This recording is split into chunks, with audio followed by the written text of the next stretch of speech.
Señor ministro, buenas noches. Bienvenido a la edición estelar de Telemetro Reporta.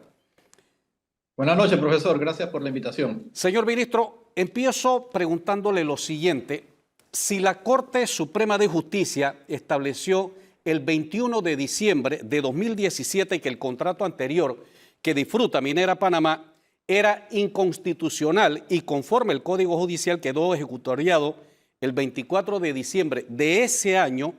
es decir,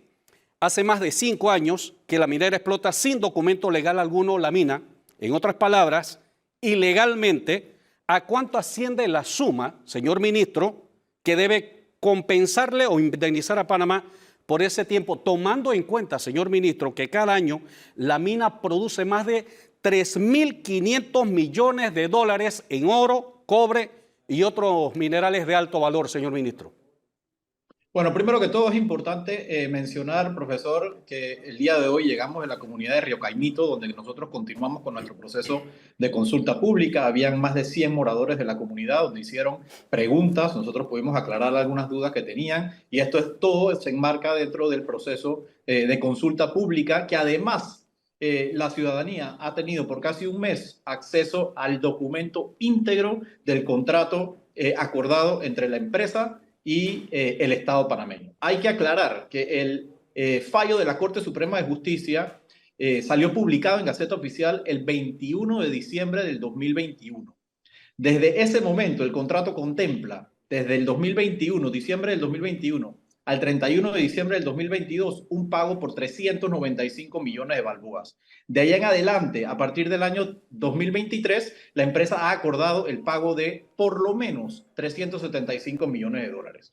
Además, la empresa ha acordado el pago de impuestos sobre la renta, impuesto de ganancia de dividendo, impuesto de ITBMS, entre otras cosas, desde un punto de vista fiscal y desde un punto de vista económico, pero también ha acordado a nuevos términos y condiciones en materia laboral y materia ambiental. Habiendo dicho eso, profesor, yo creo que es importante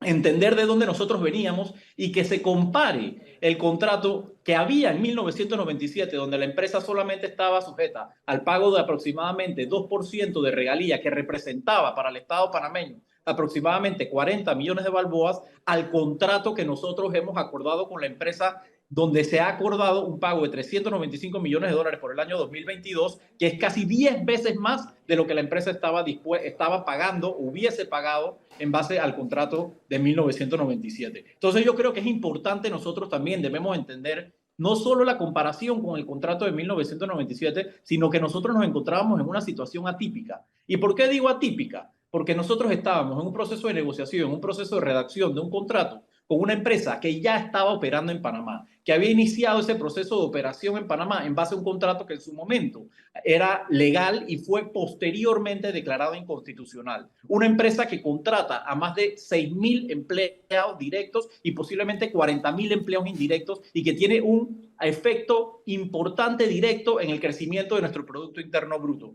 Entonces, sí es importante que nosotros pongamos en contexto eso y es importante que nosotros entendamos que este contrato que nosotros hemos acordado con la empresa minera Panamá representa en materia económica, para atender tu pregunta, casi 10 veces más en el pago de regalías e impuestos sobre la renta de lo que representaba el contrato anterior. En esa línea tengo que preguntarle, señor ministro, ¿qué de cierto hay que la empresa minera no permite que las autoridades panameñas puedan auditar en cualquier momento o de forma permanente las resultas de lo que es la actividad extractiva en el área minera específicamente?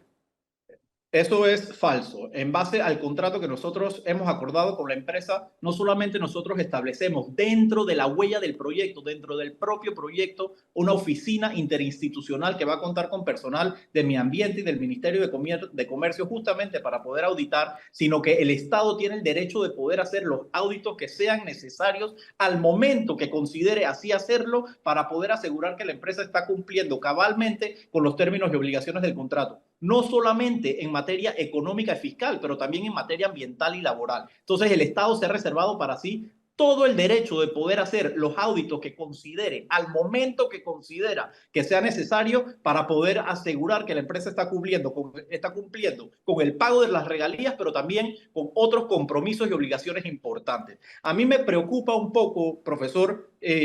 la ola de desinformación que, en cierta forma, entendiendo que nosotros vivimos en un Estado democrático, es evidente que van a haber personas que tengan cierta preocupación sobre el contrato y van a haber también grupos y sectores y partidos políticos que vayan a estar en contra de este contrato. Lo hemos visto en la historia reciente de nuestro país, lo vimos con la ampliación del canal, por ejemplo, donde por una coyuntura política ciertos partidos políticos se opusieron a la ampliación del canal, lo estamos viendo ahora, pero la historia dará la razón, así como lo dio desde la época de los tratados Torrijos-Carter, lo dio con la ampliación del canal y lo va a dar ahora con esta negociación que nosotros hemos hecho, donde de vuelta, repito, es 10 veces más de lo que hubiésemos cobrado en base al contrato de 1997. Y en ese camino le pregunto, señor ministro, ¿por qué la minera no permite que la Autoridad Marítima de Panamá tenga control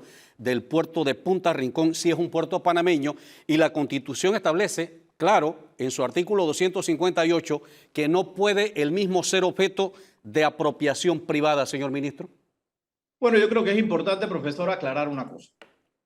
Esto es un contrato de concesión para la exploración y explotación minera. Eso quiere decir que al momento en que termina el contrato de concesión, todas las tierras del Estado revierten al Estado. Eso por una parte. Por otra parte, el puerto Rincón se rige bajo un contrato de concesión separado, tal cual se rigen otros contratos de concesión portuaria en el Pacífico y en el Atlántico. Es decir, ese contrato de concesión portuaria no es diferente al que rigen otros operadores portuarios en Panamá, al que hemos sido exitosos en materia portuaria a nivel regional y a nivel mundial, y esa concesión portuaria revierte al Estado una vez finalice la concesión. ¿Por qué se dice que la empresa genera muchos empleos directos, sin embargo, la mitad prácticamente de esos empleos están en manos de extranjeros? Mira, la empresa genera aproximadamente entre 6.000 y 7.000 empleos directos. La mayoría de esos empleos, según propias cifras, no solo de la empresa, sino del Ministerio de Trabajo y Desarrollo Laboral, que además también ahora, en base a este contrato, va a tener una permanencia física dentro de las instalaciones mineras, contrata, como te dije, a más de 7.000 empleados directos. Entonces, de vuelta, es importante nosotros hacer docencia, razón por la cual nosotros continuamos con este proceso de consulta pública para aclarar ciertas dudas, pero también cierta desinformación que nosotros creemos, o yo en lo personal creo, responde a ciertos grupos que están aprovechando la coyuntura política para adversar lo que yo considero debe ser un tema de Estado, porque nosotros estamos confiando en el progreso del país. Así como lo vimos, como te lo mencioné anteriormente, con el Canal de Panamá, nosotros estamos confiados en que este contrato representa progreso para el país, representa mayores beneficios para la Caja del Seguro Social, representa mayores beneficios para jubilados y pensionados, para proyectos de infraestructura a aquellas comunidades que están aledañas al proyecto en Omar Torrijos, en Donoso, en áreas aledañas donde se puede incluir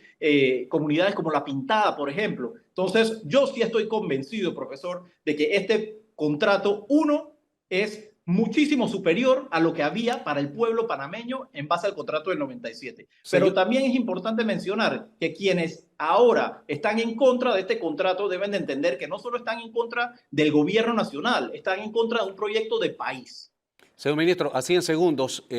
frente a todas estas críticas que han habido en relación a este contrato, le pregunto yo, ¿por qué tanta debilidad de ustedes como negociadores frente a ese contrato?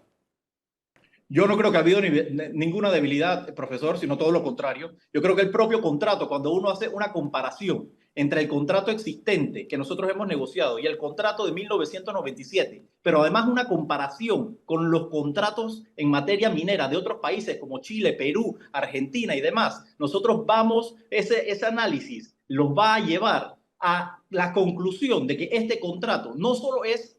infinitamente superior al contrato que que había en 1997, sino que sienta una nueva pauta en materia minera en base a los estándares internacionales. Entonces yo creo que el equipo negociador, tanto local como nuestros asesores internacionales, hemos hecho un trabajo que ha posicionado a Panamá y le ha dado una fortaleza importante para poder hacer justo lo que el país antes no hubiese recibido y ahora sí va a recibir, que en materia económica son 10 veces más de los ingresos de lo que hubiéramos recibido. Eso yo considero es un éxito.